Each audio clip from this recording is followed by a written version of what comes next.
The man in front of me has a special ability. He can see what will happen in the future. One day, Smith from the class came to find the man. He asked to borrow his social security card. It turned out that Smith's birthday was coming up. He wanted to show off his family's wealth to his classmates. He promised to buy a car for every student in the class, but Smith wanted to use the man's identity to buy a car, because the man had a membership at a car dealership. This way, he could get a better discount. But in the next second, the man saw the scene where he would lend Smith his social security card and then die tragically on the street. The man decisively refused. Unexpectedly, his girlfriend suddenly stepped forward. She ordered the man to quickly give Smith the social security card. At that moment, the man saw the future again.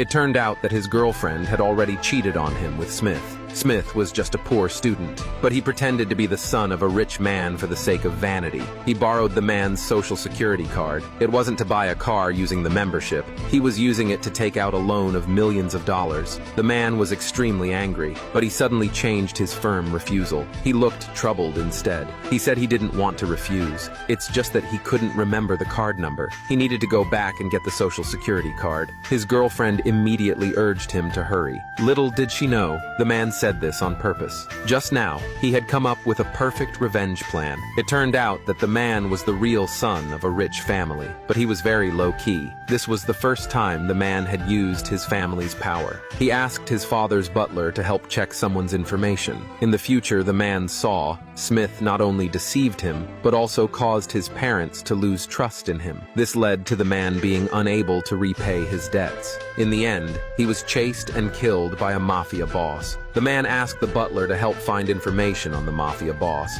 Soon after, the man returned to school. He lied, saying that he couldn't find his social security card, but he brought his uncle's social security number. His uncle also had a membership at the car dealership, but Smith was a bit scared because his uncle's photo looked tough. But the classmates next to him urged Smith to agree. Smith, who cared about his image, could only reluctantly agree. That evening, Smith used his uncle's social security number to borrow a huge sum of money from an illegal gang. The next day, the man saw photos of luxury cars on social media. He knew that Smith had fallen into his trap. Next came the second step of revenge. That afternoon, the man went to school for class. Unexpectedly, as soon as the teacher entered, she angrily criticized the entire class. It turned out that rumors had suddenly spread online about the school. Every day, luxury cars bought by Smith were parked at the school. Netizens criticized the school for not focusing on education, but fostering a culture of comparison instead. The teacher immediately ordered the students to drive all the luxury cars out of the school and park them in the paid parking lot outside. The classmates